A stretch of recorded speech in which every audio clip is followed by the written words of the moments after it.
Conference. It's my distinct honor and pleasure to introduce the next speaker. Nancy Fox is someone who many of you already know. She has a very cool title. Her title is Chief Life Enhancement Officer. Cool title, huh? Now, if you say I'm just a nursing home administrator in a cocktail party, the conversation ends quickly. But if you introduce yourself as the Chief Life Enhancement Officer, the conversation goes on. Nancy's a nursing home administrator. She's the former executive director of the Eden Alternative. She's been a mover and shaker in the field of long-term care for probably 30 years. Most of all, though, she's had a profound influence on administrators like me, who've always been looking for good mentors and models in our career. Nancy's had a great impact on me and how I look at my role in long-term care. Please join me in welcoming Nancy Fox.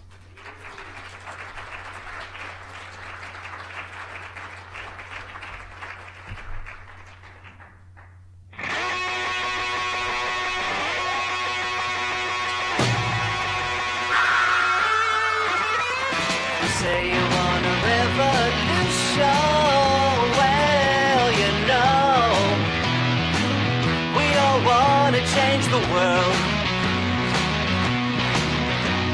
You tell me that it's evolution, well, you know, we all want to change the world. When you talk about destruction,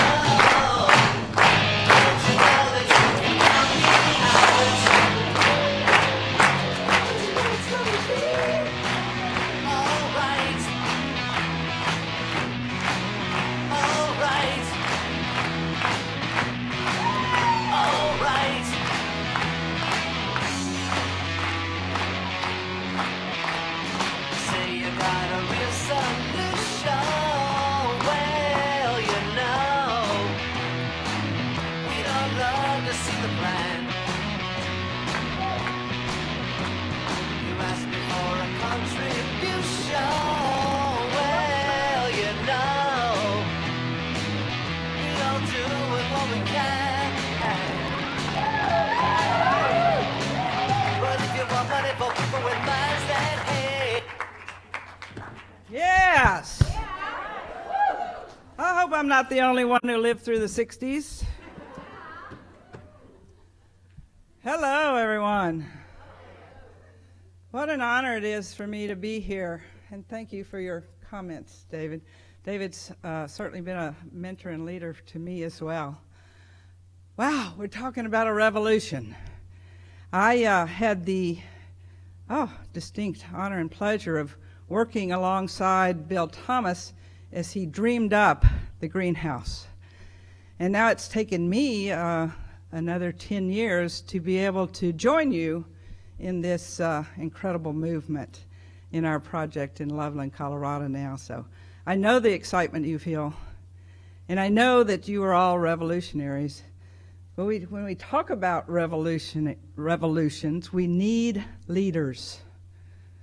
Leadership, I can tell you in my experience in a change movement, is the key. I can look across the whole landscape of culture change for the last 18 years, and I can observe hundreds of organizations that have come into this movement, and some who have made it and some who have fallen short. And I can tell you with the greatest confidence that the single determining factor of an organization making a leap from an institutional model to a person-directed model of care is one thing. Is that organization blessed with wise leadership or not? Leadership has the power to change the world, and we all want to change the world.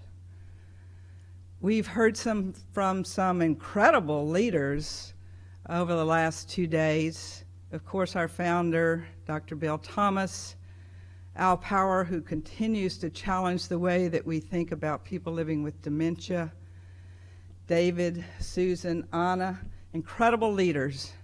And I'd like to know what other leaders are out here. So if you're a leader in your organization, would you stand up? If you're a leader in your organization?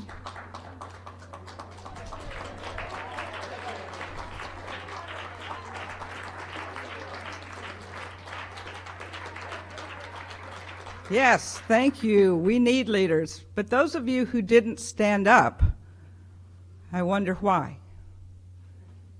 Was it because you didn't have a title?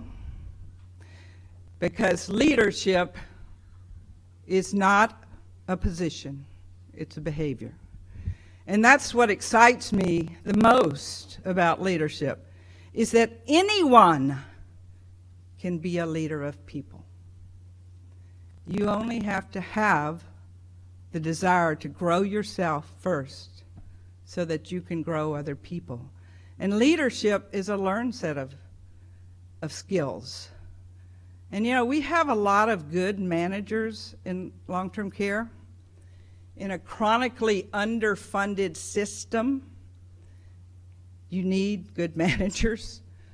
In fact, if you're not a good manager, you're probably not around anymore. So we need those skills. But we also need leadership, because it's leadership that takes us from where we are today to where we want to be. And all leadership is volunteer work. There is nothing in your job description, I don't care what it is, there's nothing in your job description that says you're a leader or that you have to be a leader. Leadership is everything you do when you volunteer to narrow that gap between the way things are and the way they ought to be. And there's a lot of gaps around. Have you all been paying attention? Look out in the world. The gaps seem to be getting bigger, don't they? In some places, in many places, when I turn on the TV, I see the gaps. I see the gaps between the way things are and the way they ought to be. And I see and I hear this tremendous call for leadership. Yet we can look into some of the highest positions in our country and not find leadership. So we know that leadership can change the world and it can make things better. But we also know when people are in positions of leadership, of formal leadership, and they do not behave as leaders, that they can hurt people and destroy things. All leaders deal in hope. A small word that has a powerful, powerful meaning. Hope, a promise. Leaders never tear down and destroy. They always build up and grow. They always help others grab a hold of the dream, of the hope, of the promise of a better tomorrow. And it's only through that hope that we are able then to motivate ourselves to endure the pain and uncomfortableness of change. So hope is the key to leadership. Now, I love David Farrell, and I love all his data, and I love the researchers. In fact, I live with a researcher. So I understand the importance of research and data. But I also know that without hope, the data means nothing. Without that emotion that's driving us, we would not move forward. In fact, there's been studies done recently of people who have lost the emotional part of their brain, that limbic system. And although they still maintain their prefrontal cortex and the ability to analyze data, to strategize, they no longer have the ability to act. Because action comes from our emotional side. And Jonathan Haidt, in his book, The Happiness Hypothesis, talks about how we're really all like two beings. Certainly we like to think of ourselves as these rational thinking beings, but really we're mostly this emotional beings. And that emotional side of us is like an elephant. And that thinking, analyzing side of us is like the rider. And all day long, the rider tries to control the elephant. But if there's a contest between the rider and the elephant, guess who's going to win? The elephant, every time. So to be a leader of people, we have to understand and we have to reach out and touch the elephant. We have to find the feeling.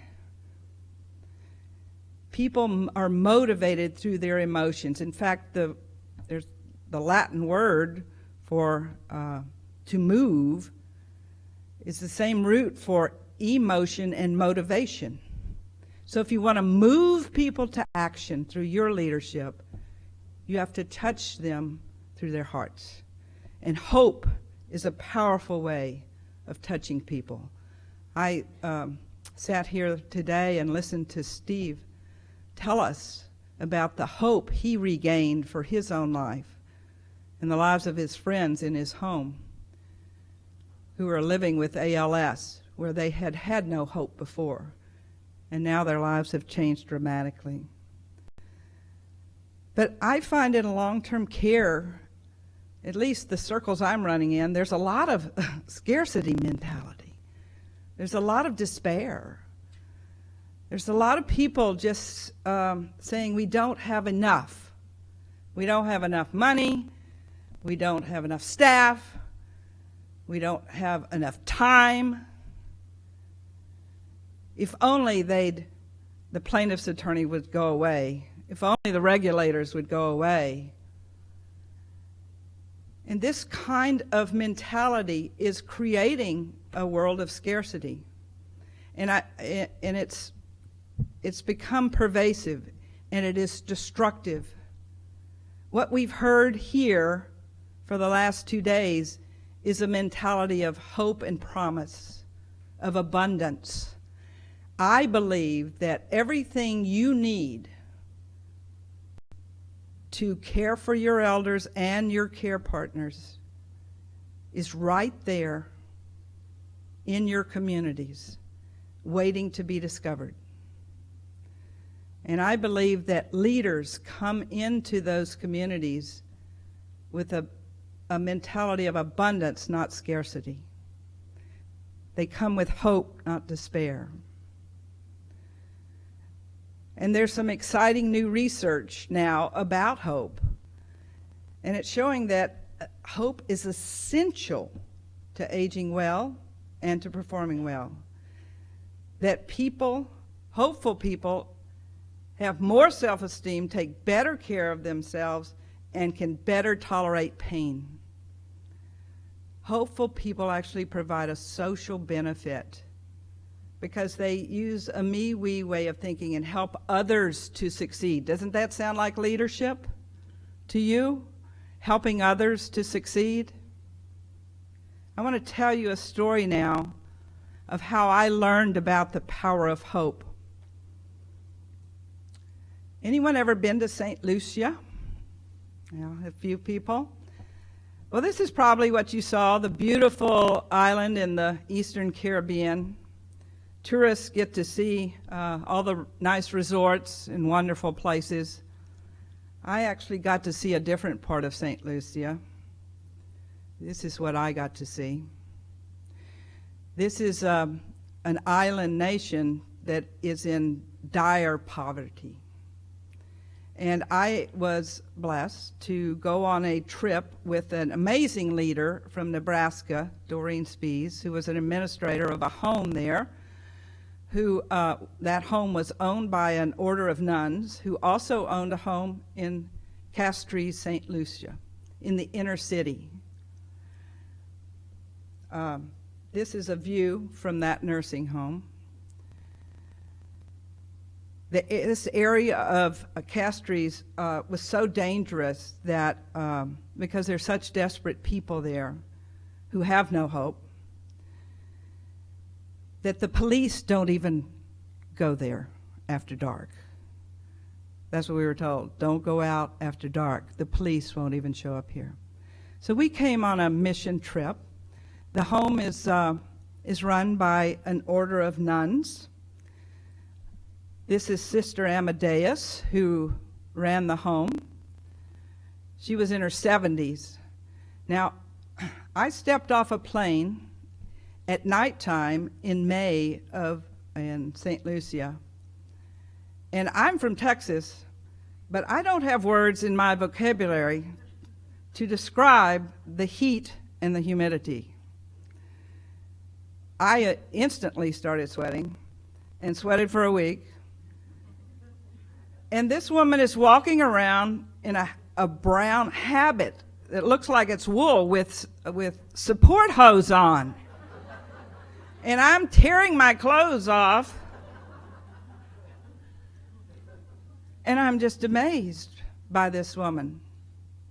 This is an impoverished home. The first night we were there, the elders were served 3 small pieces of French bread about this big with peanut butter. That was their supper. This home was 2 stories and had 2 rooms where the elders lived. One was for women, one for men.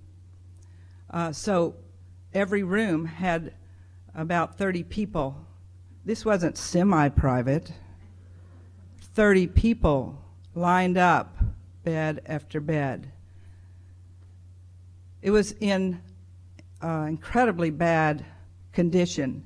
These were impoverished people who never threw anything away. When you're that impoverished, you don't throw anything away. So we spent the first few days hauling trash out, things that had broken wheelchairs, broken equipment, rotted linens. I found medications from 1950. That's pretty scary. This home was in dire straits, and they were behind on their payments to the water and the electric companies, months behind. The workers who worked in this home had not been paid in a month their $90 stipend for their monthly work, yet they were still coming to work. And every day, as we would walk past the elders who would sit on the porch, and we would go to do our work, we would say good morning, and every day we received a smile, and we would say, how are you today? And every day this is what we'd hear: nothing to complain. These were people who had nothing, and they had nothing to complain.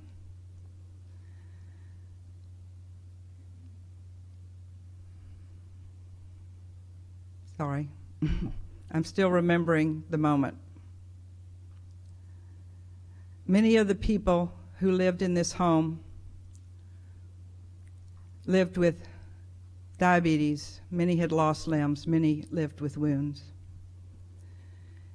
And of course, we brought supplies. We brought equipment. We brought a new washer and dryer in a home that was using one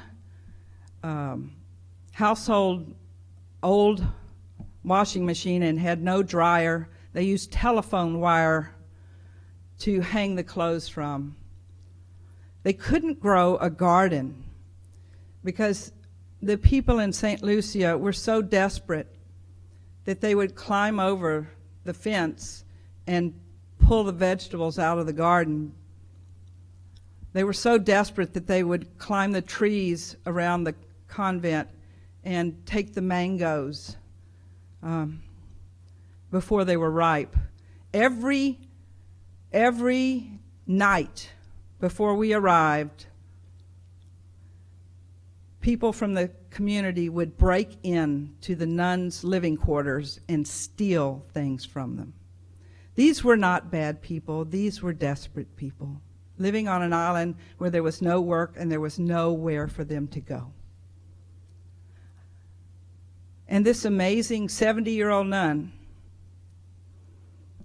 was there working every day to try to care for these elders and for the care partners. I am someone who is bothered greatly by injustice. And I found myself falling into greater and greater despair. Yes, we were making a small difference in their lives, but all I could see, what happens when we leave?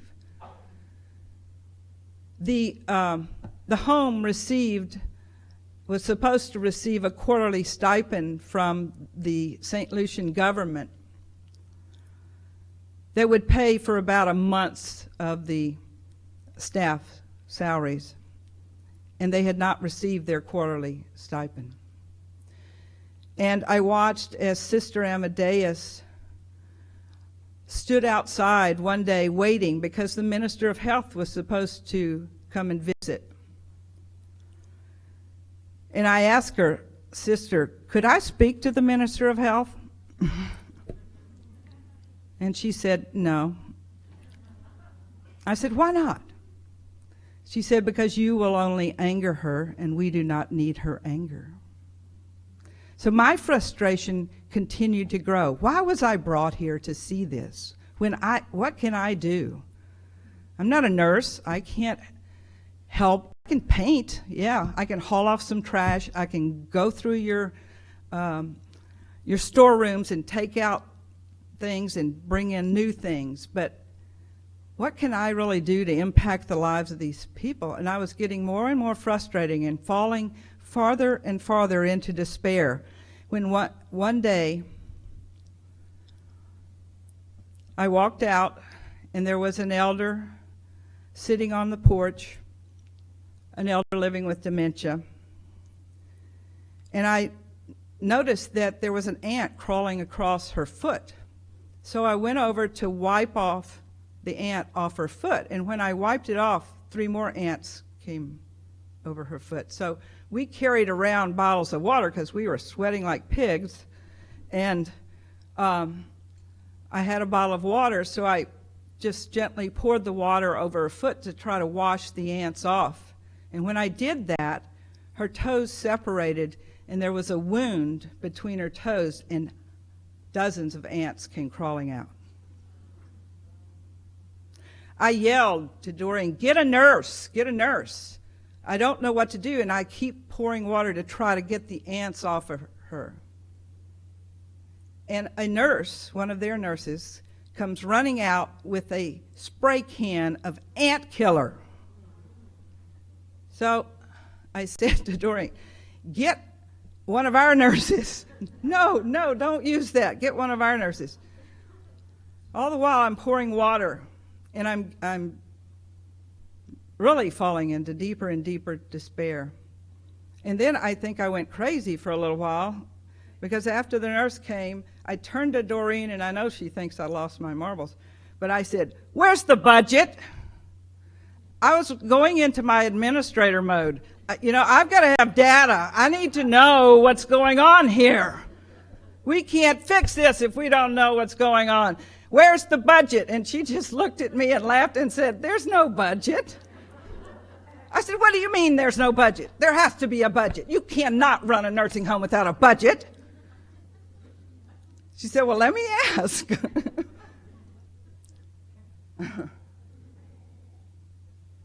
By this time, I'm just raging at the injustice. I have fallen into deep despair. Sister Amadeus comes down with a ledger this big, one of those old-timey ledgers, and this very neat scroll, cursive handwriting in it, very neatly done. And she hands it to me, and I sit down and I look at it. And it doesn't take me long to figure out that this home, that 3 people are paying. The rest don't have any means to pay. The government hasn't paid, and this home is losing $100,000 a year. And I turned to Sister Amadeus and I said, "How do you do this?" And she said to me, "By the grace of God." Well, by this time I really am out of my mind. So I said, "God? Where is God? Do you see God around here?" I'm talking to a nun.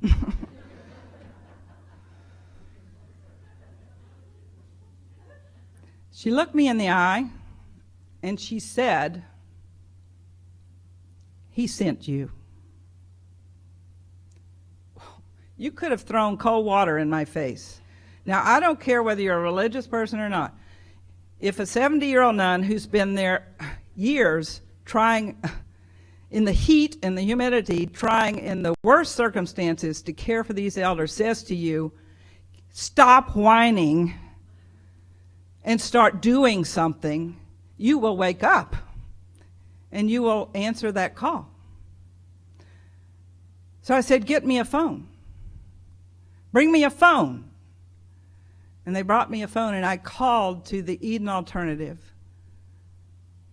I was the executive director then, and I said, "I'm going to send you a letter. And we are in desperate straits here. There are people who are going to die." Just that day, the water company had showed up. And the man talked to Sister Amadeus and said, "Sister, I'm sorry, but I have to cut off the water." And she said, "You can't cut off the water. People will die."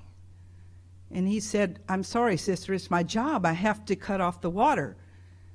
And she said, "Yes, you're right. It's your job. Go ahead and cut off the water. But after you cut it off, I want you to go into town and bring me a truck full of water so these people don't die." The man turned around and left. He didn't cut off the water. So I sent a letter out and I said, "People here, elders are suffering and they're going to die if we don't do something. Their care partners have not been paid in a month, yet they're still coming to work. These are people who have nothing and they have nothing to complain. Please help us." And that letter went out to the Eden network of people, and within 24 hours we raised 10,000 American dollars. And the funniest thing you'd ever want to see would be a sweating administrator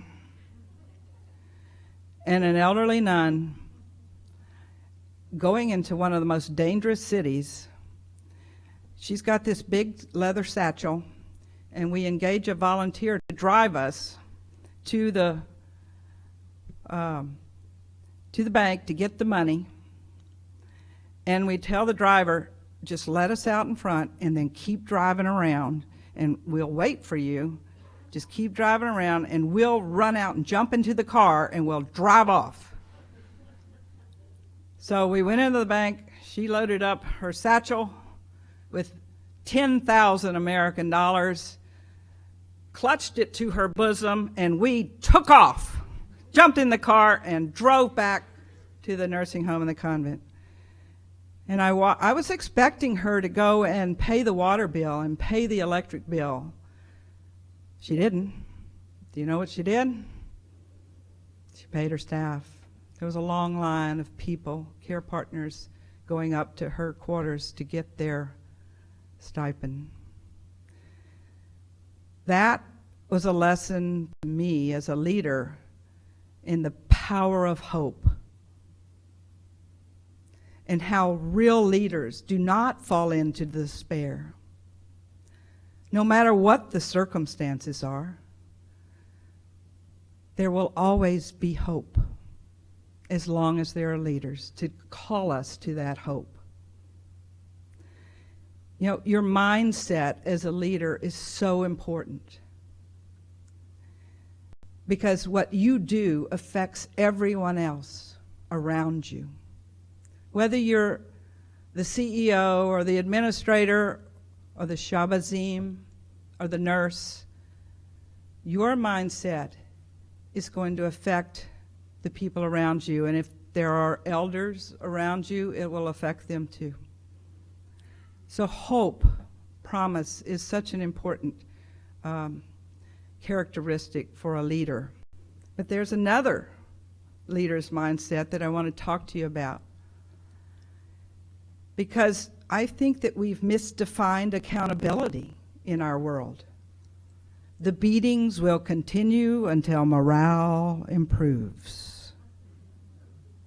We live in a punitive culture that starts at CMS and filters all the way down to the charge nurse on the evening shift. People finding fault and threatening each other with negative consequences. Think about the kind of culture that creates. And I think it's because we've defined accountability as punishment. And look it up in the dictionary. There is nothing in the dictionary that says accountability equals punishment. Now, maybe that's because we think that there's no other power that we have over people, that our only means of motivating people is to threaten them with negative consequences. But I have to ask all of you that are in positions of formal leadership, have you ever been motivated by threats? Have you ever seen anyone who works in your community motivated by threats and intimidation and fear? Fear is the least productive emotion we have in an organization. It stops us from growing. It stops us from risking. It stops us from being the best we can be. And yet we deliver it on a daily basis as managers. I think we have to redefine accountability. And that begins by asking the question, do we really believe that the people that work in our organizations are accountable to the organization? Or do we believe that the organization is accountable to the people? If you believe the former and people are not performing well, then you will punish them. If you believe the latter, then you will hold yourself accountable first, and then you will help them to grow. And I want to tell you another story about how I learned about accountability. And this is the story of Michelle. Michelle was a nurse aide when I was an administrator. Just beginning this journey and just working with Michelle's team to empower them to manage themselves. Michelle was 25 years old. She had 5 children, and she had a husband who was going out every Saturday night and getting drunk, and getting so drunk that he'd come home and beat Michelle up. And Michelle was choosing to respond to this by going out every Saturday night herself and getting drunk, and getting so drunk that she couldn't come to work the next day. So as I was working with Michelle's team, Michelle was well liked on this team. She had many friends. I liked Michelle. She was a great nurse aide. We all knew that she was going through a really difficult time in her life, and we wanted to help her. So her team kept saying, Michelle, let us help you. We know you're struggling at home. Just call me. I'll come in for you. Do you want me to come by and wake you up and bring you to work? What can we do to help you? But not showing up and not calling is not serving our elders or our team. But Michelle was refusing to respond to their efforts to care for her. And she kept doing this. So they were taking her through a harsher and harsher disciplinary action. Until finally they said to Michelle, Michelle, we can't do this anymore. When you don't call and you don't come to work, we're working without enough of our team here. The elders aren't getting what they need. And besides, we're scared to death.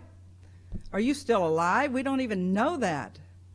Please just call us. One of us will come in. But they also said, one more no call, no show, and you're not on our team anymore. Well, sure enough, that day came. And it was a sad day in our community. We all loved Michelle. We knew she was going through a difficult time, but she had to go. Next day, I come into the community, and I'm met at the door by 3 of Michelle's friends. And they say to me, we want to give Michelle one more try. And I say, well, call the team together. So they called the team together, and I said to them, certainly it is your right to give Michelle another try, if that's what you think is best. But I am responsible as well for these elders' well-being and for the well-being of your team. So you're going to have to promise me, everyone on this team is going to have to promise me that if Michelle doesn't come to work, one of you is coming. And I don't care if it's a Sunday or a holiday, you're going to be here. And so you can vote to bring Michelle back, but I'm going to make sure that it's unanimous, that everyone on this team is willing to support Michelle coming back, because I'm going to hold every one of you accountable. And we're going to do a silent ballot, because I'm not going to have anybody bullying anybody else into making a decision they're not prepared to make. So we took the ballot. The director of nurses and I read them. More than one person was not willing to support Michelle coming back. So she had to go. Next day I come to work. Michelle's friends meet me at the door. And they say, we think you lied. I said, excuse me? We think you lied. We've been to everybody on the team and nobody voted no. So I came down off the ceiling. I said, call a team meeting. They gathered everyone, and I went in and I said, first of all, if you believe that I would lie about anything, but most especially about something that would affect someone's livelihood, you need to run as fast as you can out of this home and find an administrator you can trust. Because trust is the vessel we are sailing in. And if you can't trust me and I can't trust you, we're not going anywhere. And I waited, but nobody left. And in that time when I was waiting, I started to realize I had failed as a leader to help this team understand how we make decisions, that we have to make decisions based on principles. I love Michelle. I was sorry that she was leaving. But the principles that I use for making decisions told me that Michelle had to go. But I had failed to teach this team about ethical decision making. That this is how we make decisions. Not because she's our friend, not because we care about her, but based on these principles. So I had a flip chart, and I went to the flip chart. Here's what I'll do. If anybody here can tell me how bringing Michelle back is what's best for our residents, we'll bring her back. Tell me how it's best, because this is the primary question we ask ourselves when we make all of our decisions. Is what we're about to do what's best for our residents? I said, if anybody here can tell me how this is fair, bringing Michelle back is fair to everyone, to our elders, their families, to this organization, to the other team members. Tell me how it's fair, and we'll bring Michelle back. I said, if anybody here can tell me how bringing Michelle back is consistent with past decisions this team has made, and if you're faced with this same decision in the future, you're going to be able to make it the same way, tell me how it's consistent, and we'll bring her back. I went on to say there's some other things that we have to consider in our decision making. We have to consider, is this fiscally responsible? Because I can make, as an administrator, I can make some decisions that are resident focused but aren't necessarily fiscally responsible. But if I make too many or the wrong one, I sink the ship, and none of us has a place to work, and our elders don't have a place to live. So we have to consider the budget.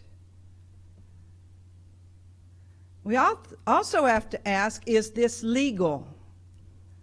Because if we make decisions, the wrong one, we can sink the ship. No one could tell me how it was any of those things to bring Michelle back, so she had to go. 4 months later, Michelle walked into my office, and she said, Nancy, I want to share with you everything that I have done in the last 4 months in my life. She said, I've gotten away from my abusive marriage. I've gotten another job, and I've held that job for 3 months, and I have not missed a day. I have my own place now. I have my children back with me, and I want to work here. And I said, Michelle, it's not my decision. Are you willing to share with your former team members everything that you just told me? And she said, yes, I am, because I want to work here. And I watched as this amazing 25-year-old young woman stood up in front of her peers, apologized for her past behavior, told them everything she had changed in her life to win their favor back, and promised to be the best team member they would ever have if they would just give her one more chance. We took another silent ballot, and this time it was unanimous. Bring Michelle back. And from that day forth, in our community, Michelle became a leader of people. She was the one that always volunteered to help others, to come in for others so they could have a day off with their family. She was the one always helping the new CNAs to grow. She was the one always challenging all of us to do the right thing, not the easy thing. She was the one challenging us to grow. And I have to say, I've been a student of leadership. I believe in it, and I have. It's a lifelong internship for me. But of all the books I've read, all the studying I've done, all the people I've known, I have learned more about what leadership truly means from Michelle than I have from any other person. It means really examining yourself and saying, what can I change in myself, in my own life, to be the leader I want to be, to help others to grow? Because the lesson of Michelle is accountability is about growth. It's not about punishment.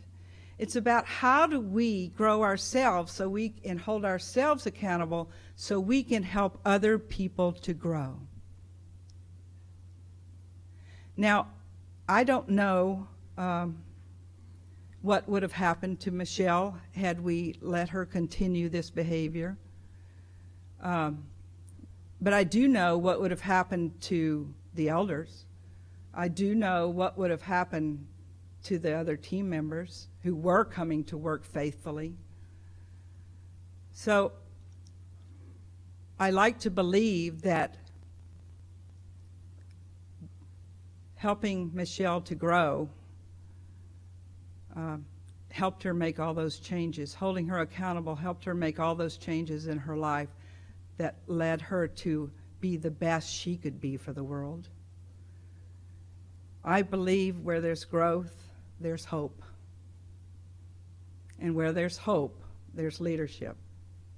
One of my elder mentors, Sarah Rowan, taught me about the 3 leadership bones that we need. We need a backbone for courage, and all of you certainly have shown that. It takes a lot of courage to be the first out there, to be the ones out there that are going against the status quo and saying, no, this is the right thing to do, not the easy thing. That's courage. You need a funny bone, because if you don't laugh at yourself, I guarantee you other people will laugh at you. You need some humility if you're going to be a leader. And you need a wishbone. There's that hope. You need to be able to see the light while standing in the darkness. You need to be able to help other people catch hold of the dream and have hope again. So for me, leadership is a choice. All of us are going to be called during our lives sometime, somewhere, to act as leaders. Every one of us. There's too many gaps in the world between the way things are and the way they ought to be. We need all of us. And that call has probably already come for you many times. And I know that it will come again. And when you're called, what are you going to choose? Are you going to choose to fall into the despair like I did in St. Lucia? Are you going to choose to not grow? Or are you going to choose to stand up and bring hope with you? I hope you choose the latter, because this world needs great leaders. I come from the West, and I bring with me a message from the Hopi Indian elders. The Hopi tribe is in northern Arizona, and their name, Hopi, means hopeful. And they have a message for all of you. Okay, Caven, save me. Go down here.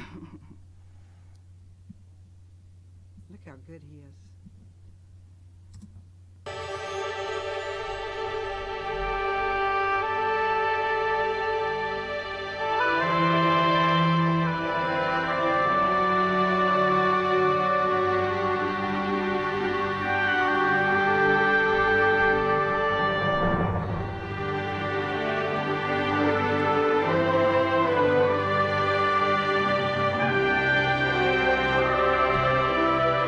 We have been telling the people that this is the 11th hour.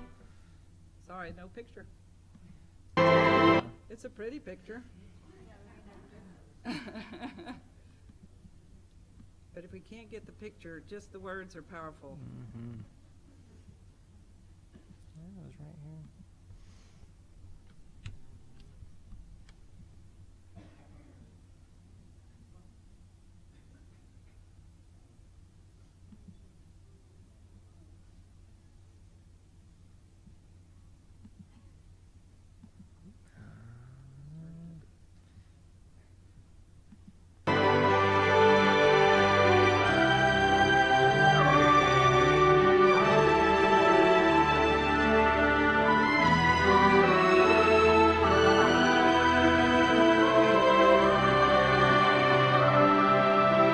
There are things to be considered. Where are you living? What are you doing? What are your relationships? Are you in the right relation?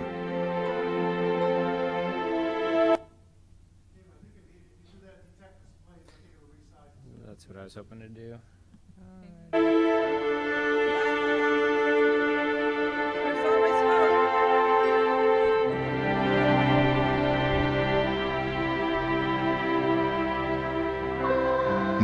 garden.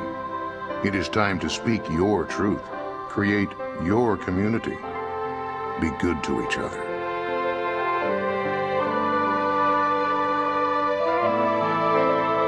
And do not look outside yourself for a leader.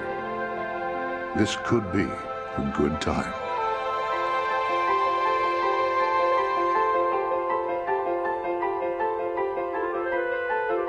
There is a river flowing now very fast.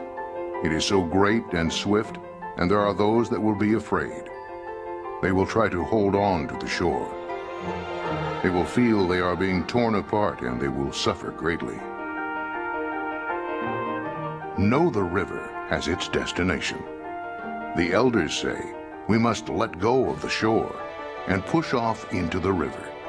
Keep our eyes open and our head above the water.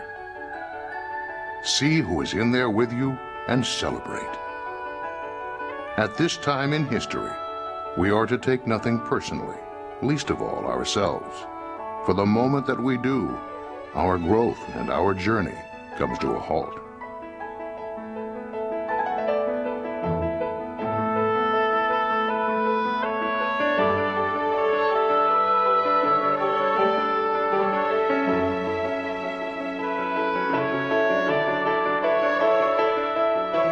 All that you do now must be done in celebration, for we are the ones we've been waiting for.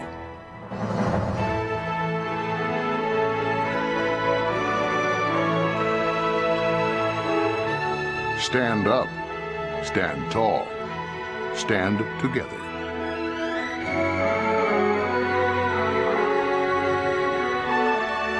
Trust yourself, trust each other.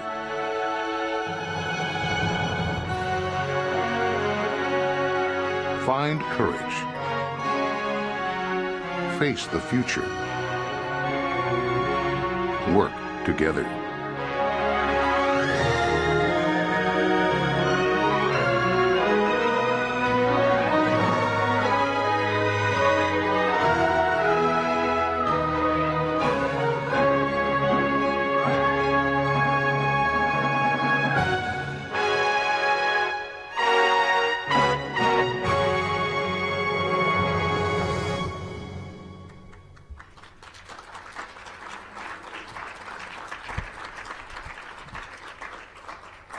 So this is the hour, and you are the ones who will change long-term care forever. If you choose to be a leader in that movement, please stand up and celebrate.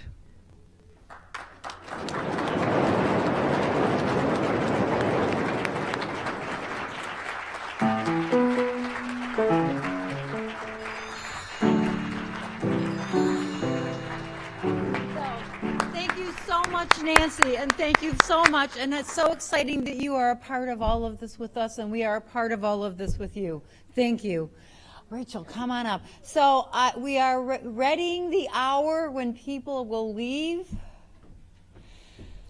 with the hope that we will all be together again soon in our work through webinars and phone calls and in-person experiences.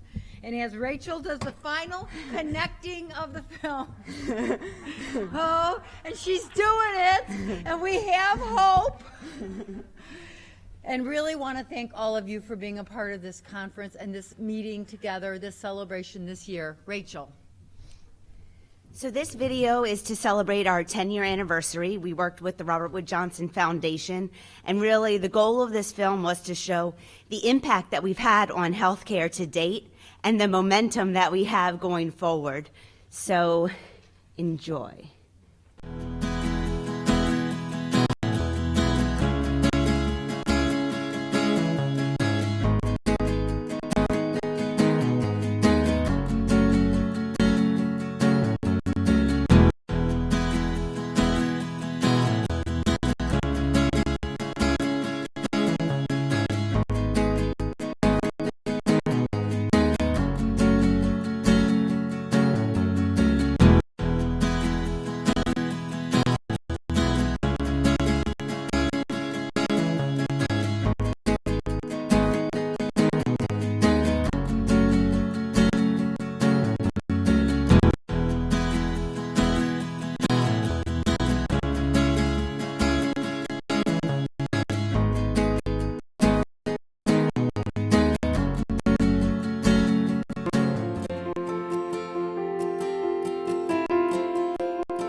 to the foundation to talk about this idea of creating a different way of providing long-term care for frail elders, moving away from an institutional model into small houses.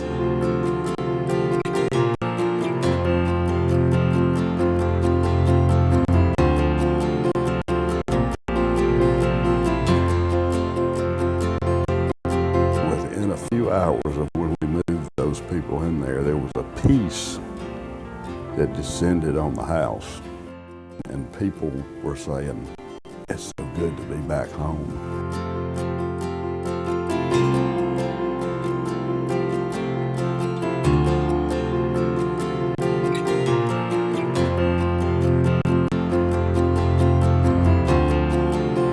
What we look for is those ideas that are going to transform a field, that create the impetus for significant change.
It's nice to get out of the room, but it's so nice to get back home.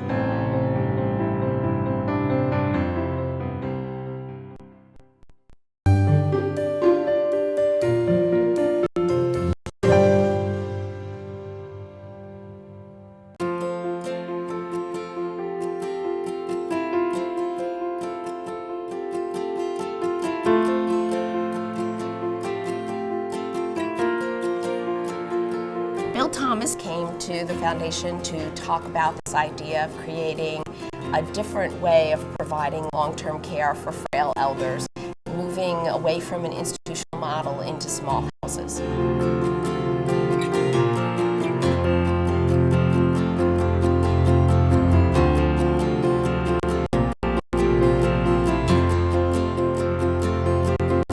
Within a few hours of when we moved those people in there, there was a peace that descended on the house, and people were saying, "It's so good to be back home."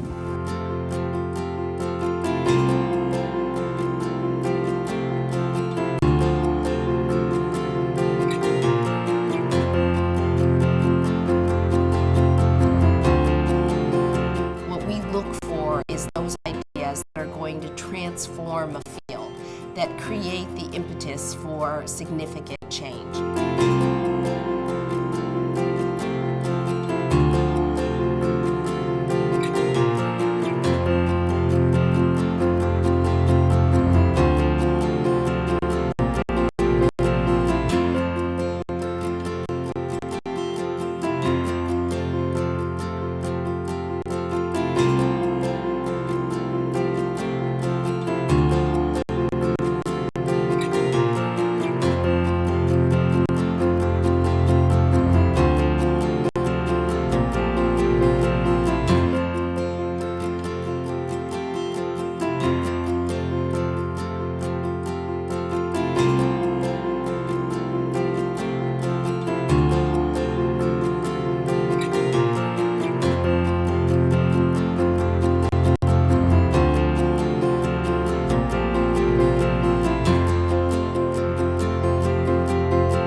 to get out of the room, but I said, okay, it's too nice